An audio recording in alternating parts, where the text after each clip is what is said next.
बहुत सारे लोग जब फॉरेन कंट्री में सेटल होने का डिसीजन लेते हैं तो उनकी सोच में अक्सर एक ड्रीमी पिक्चर होती है। बड़ी सैलरी, साफ सुथरा एनवायरनमेंट और आरामदायक लाइफस्टाइल। लेकिन रियलिटी इससे कहीं ज्यादा कॉम्प्लेक्स होती है। अब्रॉड की लाइफ सिर्फ इंस्टाग्राम रील्स जितनी ग्लैमरस नहीं होती। यहाँ हर चीज के लिए खुद जिम्मेदार बनना पड़ता है, चाहे वो रेंट देना हो, ग्रोसरी खरीदनी हो या लॉन्ड्री करना हो। शुरू में लैंग्वेज बैरियर, कल्चरल शॉक और अकेलापन बहुत बड़ा चैलेंज बन जाते हैं। नए एनवायरनमेंट में सर्वाइव करना सिर्फ टेक्निकल स्किल्स से नहीं, मेंटल टफनेस से भी होता है। इंडिया में हमें बहुत सारी चीजें ऑटोमेटिकली मिल जाती हैं। फैमिली का इमोशनल सपोर्ट, घर में खाना बना हुआ मिलना, फेस्टिवल्स में पार्टिसिपेशन और एक कंफर्ट जोन। लेकिन जब आप फॉरेन कंट्री में होते हैं तो ये सारी चीजें मिसिंग होती हैं। वीकेंड पर अकेले बैठना, फेस्टिवल्स पर काम करना और किसी पर्सनल इमरजेंसी में अपने घर से हजारों किलोमीटर दूर होना, ये सब वो रियलिटीज हैं जो अक्सर लोग इमेजिन नहीं करते। इसके अलावा जॉब्स भी इमीडिएटली नहीं मिलती। कई बार ओवर क्वालिफाइड होने के बावजूद भी टेम्पररी या सर्वाइवल जॉब्स करनी पड़ती हैं, जैसे डिलीवरी, वेयरहाउस या क्लीनिंग, सिर्फ इसलिए ताकि बिल्स पे हो सकें। और यह एक्सपीरियंस बहुत ही हम्बलिंग होता है। जो लोग सोचते हैं कि फॉरेन कंट्री में हर कोई लग्जरी लाइफ जी रहा है, उन्हें ये समझना जरूरी है कि सक्सेस अब्रॉड एक स्लो एंड टफ जर्नी होती है। यहाँ हर स्टेप पर स्ट्रगल है। Visa renewal, PR application, language tests, job interviews और हर जगह कंपटीशन इंटेंस होता है। इसलिए अगर आप जेन्युइनली अब्रॉड सेटल होने की सोच रहे हैं तो उस ड्रीम के साथ साथ उसकी रियलिटी को भी समझिए। अब्रॉड लाइफ इंडिपेंडेंस सिखाती है, लेकिन वो इंडिपेंडेंस एक प्राइस के साथ आती है। आइसोलेशन, हसल और कभी कभी आइडेंटिटी क्राइसिस के रूप में। लेकिन अगर आप मेंटली प्रिपेयर्ड हैं, सही प्लानिंग और एक्सपेक्टेशंस के साथ जाते हैं, तो यही जर्नी आपको एक कॉन्फिडेंट और मैच्योर इंसान बना सकती है। जब भी कोई इंडिविजुअल फॉरेन कंट्री जाने की प्लानिंग करता है, चाहे वह स्टडी वीजा हो, वर्क परमिट हो या परमानेंट रेजिडेंसी का रूट, तो उसके दिमाग में जो इमेज होती है वह अक्सर एक पॉलिश्ड और आइडियलाइज्ड वर्जन होती है। शाइनी स्काईस्क्रेपर, अच्छी फॉरेन करेंसी में सैलरी, वीकेंड ट्रिप्स और लग्जरी लाइफस्टाइल जैसी इमेजेस उनके माइंड में डोमिनेट करती हैं, लेकिन उस पिक्चर का वो हिस्सा जो सामने नहीं आता, यानी डेली स्ट्रगल्स और रियल लाइफ चैलेंजेस, उसे अक्सर ओवरलुक कर दिया जाता है। जब भी कोई इंडिविजुअल फॉरेन कंट्री जाने की प्लानिंग करता है, चाहे वो स्टडी वीजा हो, वर्क परमिट हो या परमानेंट रेजिडेंसी का रूट हो, तो उसके दिमाग में जो इमेज होती है वह मोस्टली एक पॉलिश्ड और आइडियलाइज्ड वर्जन होती है। उस इमेज में शाइनी बिल्डिंग्स, बेहतर लाइफस्टाइल, फॉरेन करेंसी में अट्रैक्टिव सैलरी और वीकेंड ट्रिप्स जैसे ग्लैमरस एक्सपीरियंसेस डोमिनेट करते हैं। लोग सोचते हैं कि वहां पहुंचते ही सब कुछ आसान हो जाएगा, लेकिन जो अनसीन पार्ट है, जो डेली स्ट्रगल्स का हिस्सा है, वह अक्सर इग्नोर कर दिया जाता है। अक्सर समझ नहीं आता कि अब्रॉड की जर्नी सिर्फ डॉक्यूमेंट्स, वीजा अप्रूवल्स और फ्लाइट्स तक सीमित नहीं होती। वहां पहुंचने के बाद एक नया चैप्टर शुरू होता है जिसमें culture shock, language barriers, social isolation और नए इन्वायरमेंट में एडजस्ट होने की चुनौतियां सामने आती हैं। पेपर वर्क के बाद जॉब मार्केट में एंट्री के लिए कॉम्पिटिशन्स, नेटवर्किंग और लोकल रिक्वायरमेंट्स को समझना पड़ता है। रोजमर्रा की जिंदगी में रेंट, बिल्स, ग्रोसरीज जैसे बेसिक रिस्पॉन्सिबिलिटीज खुद संभालनी पड़ती हैं, जो पहले घर पर ऑटोमेटिक लगती थीं। इसके अलावा अपने कंफर्ट जोन से बाहर आकर नए नियमों, सामाजिक मान्यताओं और कार्यशैली को अपनाना भी एक बड़ी चुनौती होती है। यहाँ तक कि मेडिकल फैसिलिटीज, ट्रांसपोर्टेशन और कम्युनिटी सपोर्ट जैसी चीजें भी शुरू में अनफेमिलियर और मुश्किल लग सकती हैं। इस तरह का ट्रांजिशन बहुत सारे नए रिस्पॉन्सिबिलिटीज और इमोशनल प्रेशर्स लेकर आता है, जो अक्सर इनिशियल एक्साइटमेंट के बाद धीरे धीरे सामने आते हैं। इसलिए जो पिक्चर आमतौर पर लोगों के मन में बनती है, वह पूरी तरह से सच नहीं होती, क्योंकि उसमें उस डेली रियलिटी का ध्यान नहीं रखा जाता जो फॉरेन कंट्री में रहने की असली कहानी कहती है। इनिशियल मंथ्स अब्रॉड में सबसे बड़ा चैलेंज होता है खुद को मेंटली प्रिपेयर करना कि अब कोई भी सपोर्ट सिस्टम आपके आसपास नहीं है।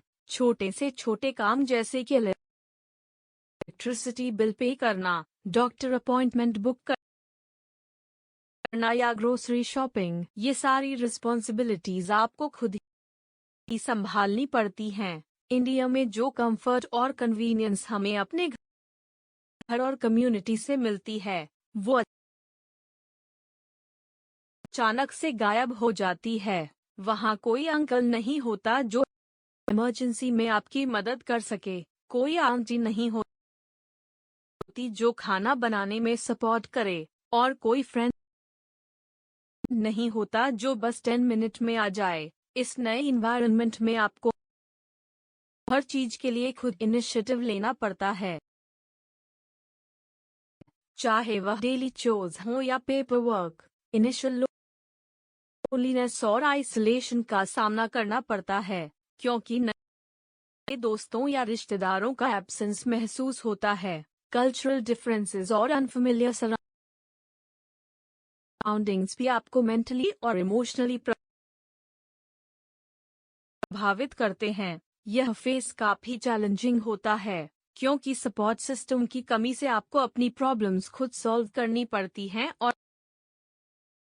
डिसीजन मेकिंग की पूरी रिस्पॉन्सिबिलिटी आपके ऊपर होती है। इसके अलावा कम्युनिकेशन बैरियर्स और लोकल लैंग्वेज में स्लाइट डिफिकल्टी भी स्ट्रेस बढ़ा सकती है। कभी कभी बेसिक टास्क्स भी कॉम्प्लिकेटेड लगने लगते हैं, क्योंकि आप पहले से अकस्टम्ड नहीं होते। लेकिन ये सारी चैलेंजेस एक नॉर्मल पार्ट है नए कंट्री में एडजस्टमेंट के प्रोसेस के, जहां आपकी इंडिपेंडेंस बढ़ती है और आप ग्रेजुअली अपने नए लाइफ को मैनेज करना सीखते हैं। इस दौरान पेशेंस, सेल्फ रिलायंस और प्रॉब्लम सॉल्विंग स्किल्स बहुत महत्वपूर्ण साबित होते हैं, क्योंकि यही स्किल्स आपको इनिशियल मंथ्स के स्ट्रगल्स से बाहर निकालती हैं और नए देश में सेटलिंग का कॉन्फिडेंस देती हैं। Many people struggle with cultural adjustment, language barriers, and the pressure to constantly perform. यहाँ हर छोटी गलती का बड़ा इम्पैक्ट पड़ता है, चाहे वो ऑफिस एनवायरनमेंट में हो या डे टू डे लाइफ में। जब आप किसी ऐसे फॉरेन कंट्री में रहते हैं जहां रूल्स बहुत स्ट्रिक्ट होते हैं, तो प्रेशर और भी बढ़ जाता है। लीगल स्टेटस को मेंटेन करना एक कांस्टेंट चिंता बन जाती है, क्योंकि हर वीजा होल्डर को अपनी इमिग्रेशन कंडीशंस को पूरा करते रहना होता है। ये कंडीशंस अलग अलग हो सकती हैं, जैसे कि मिनिमम वेज आवर्स पूरी करना, कंटिन्यूअस स्टडी रिक्वायरमेंट्स को पूरा करना, या एम्प्लॉयर स्पॉन्सरशिप की कंप्लायंस बनाए रखना। अगर कोई रूल मिस हो जाए या गलत हो जाए तो इसके कॉन्सिक्वेंसेस बहुत सीरियस हो सकते हैं, जिससे वीजा रिवोक होने का खतरा भी बन जाता है। इस वजह से हर काम में एक्स्ट्रा कॉशन रखना पड़ता है और ये मानसिक तनाव लगातार बना रहता है। इसके अलावा कल्चरल डिफरेंसेस के कारण कम्युनिकेशन मिसअंडरस्टैंडिंग्स भी हो सकते हैं, जो प्रोफेशनल या सोशल सिचुएशंस में मुश्किलें पैदा करते हैं। लैंग्वेज बैरियर के कारण कभी कभी अपनी बात सही तरीके से एक्सप्रेस करना चैलेंजिंग हो जाता है, जिससे फ्रस्ट्रेशन बढ़ती है। ऐसे एनवायरनमेंट में खुद को कंसिस्टेंटली प्रूव करना, डेडलाइंस मीट करना और अच्छे से परफॉर्म करना एक बड़ी रिस्पॉन्सिबिलिटी बन जाती है। यह सारी बातें मिलकर एक ऐसा एटमॉस्फेयर बनाती हैं जिसमें वीजा होल्डर्स को अपने हर एक्शन और डिसीजन पर ध्यान देना पड़ता है। ये प्रेशर कभी कभी आइसोलेशन और स्ट्रेस का कारण भी बन सकता है, क्योंकि सपोर्ट सिस्टम लिमिटेड होता है और हर चीज आपके शोल्डर्स पर होती है। इसलिए यह फेस न सिर्फ प्रोफेशनल बल्कि पर्सनल लेवल पर भी काफी डिमांडिंग होता है। Job search itself is a very tough phase abroad. अगर आप एक स्टूडेंट हैं और ग्रेजुएशन के बाद जॉब ढूंढ रहे हैं, तो आपको कई रिजेक्शंस का सामना करना पड़ सकता है। इंटरनेशनल स्टूडेंट्स को अक्सर लोकल एक्सपीरियंस न होने के कारण एम्प्लॉयर्स रिजेक्ट कर देते हैं। कई बार रिज्यूम्स शॉर्टलिस्ट भी नहीं होते क्योंकि आप सिटीजन नहीं हैं या आपको स्पॉन्सरशिप चाहिए। इससे फ्रस्ट्रेशन और एंजाइटी काफी बढ़ जाती है। साथ ही ये भी रियलिटी है कि हर कंट्री में इमिग्रेंट्स के साथ बायस या हेजिटेशन होता ही है, चाहे वो ओपनली कहा जाए या साइलेंटली फील किया जाए। यह बायस कभी कभी सटल होता है, जैसे इंटरव्यू प्रोसेस में एक्स्ट्रा स्क्रूटनी या नेटवर्किंग इवेंट्स में एक्सक्लूजन। इससे जॉब मार्केट में एंट्री और भी चैलेंजिंग हो जाती है। फाइनेंशियल इंडिपेंडेंस तो मिल जाती है, लेकिन उस प्राइस पर जो कभी कभी मेंटल हेल्थ को डीपली अफेक्ट कर देती है। अब्रॉड रहना सोशल मीडिया पर ग्लैमरस लग सकता है, लेकिन ग्राउंड रियलिटी में ये जर्नी बहुत टफ हो सकती है, खासकर तब जब आप इमोशनल और सोशल चैलेंजेस के लिए तैयार नहीं होते। रेंट, इंश्योरेंस, बिल्स, ग्रोसरीज, ये सब खुद मैनेज करना पड़ता है और कोई इमीडिएट सपोर्ट अवेलेबल नहीं होता।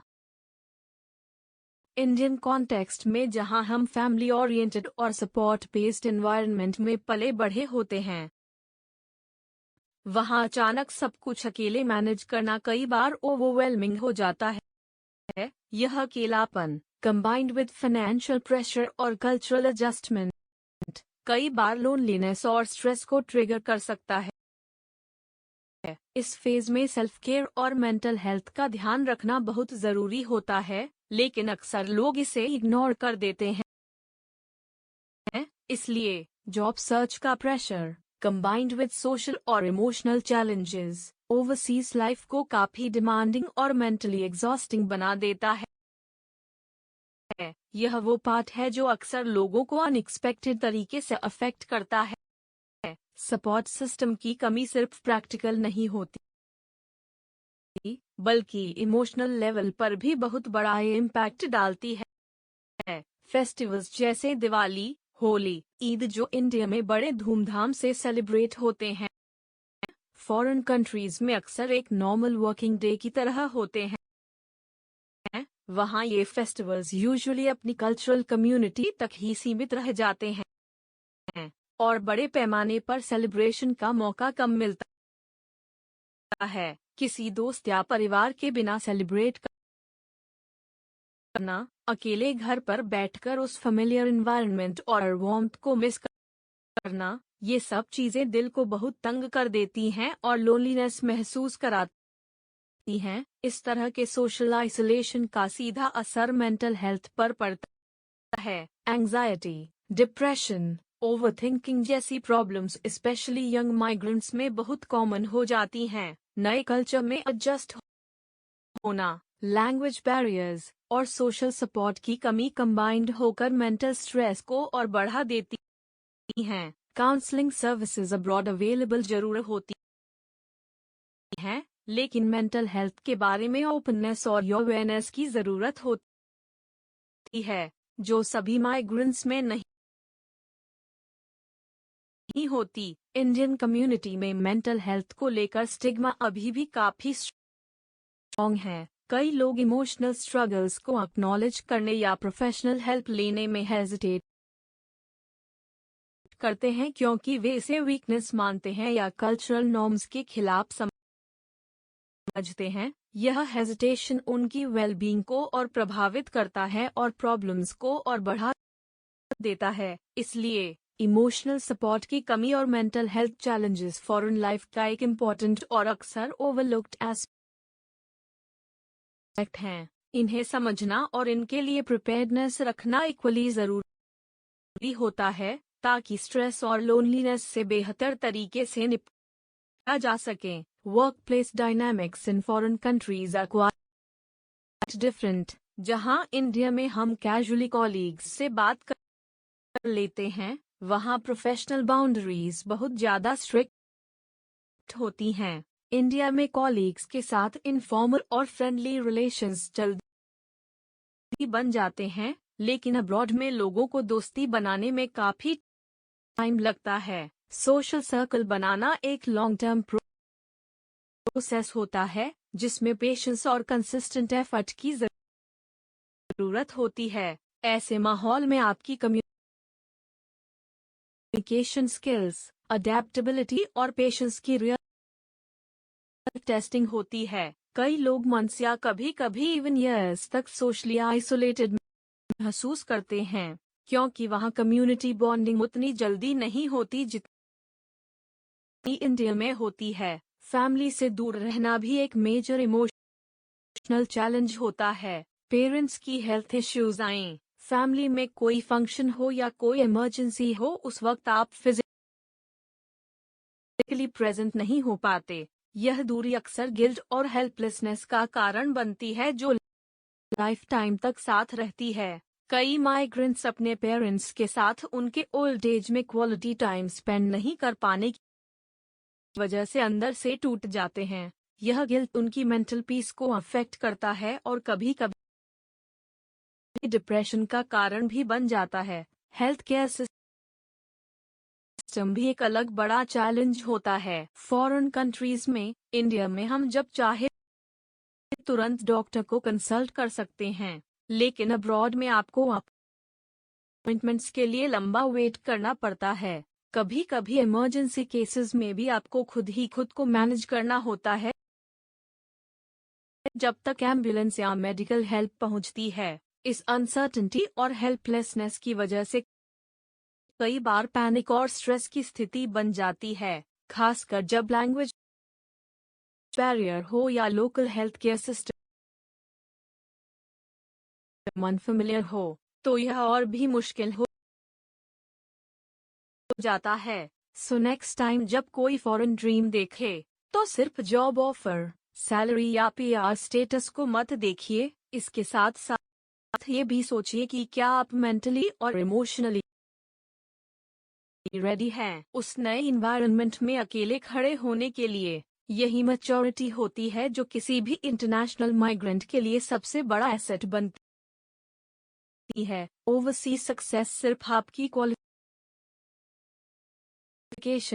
डिग्री या जॉब पोजीशन से डिफाइन नहीं होती, बल्कि वो आपकी अडेप्टेबिलिटी, इमोशनल स्ट्रेंथ, रेजिलियंस और लॉन्ग टर्म विजन से डिफाइन होती है। ये स्किल्स और माइंड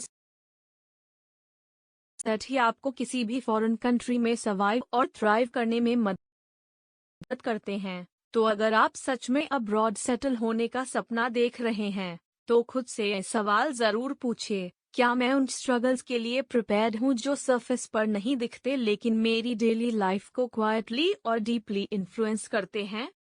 क्या मैं उन अनसीन चैलेंजेस का सामना करने के लिए मेंटली स्ट्रांग और इमोशनली रिजिलियंट हूँ? क्या मैं कल्चरल डिफरेंसेस, लोनलीनेस और प्रैक्टिकल डिफिकल्टीज को हैंडल कर सकता हूँ? और अगर आपका आंसर हाँ है, तो आप सच में रेडी हैं इस जर्नी के लिए, न सिर्फ फिजिकली बल्कि मेंटली और इमोशनली भी। ये रेडीनेस ही आपको फॉरेन कंट्री में सफल और खुशहाल बनाने वाली सबसे बड़ी ताकत होती है।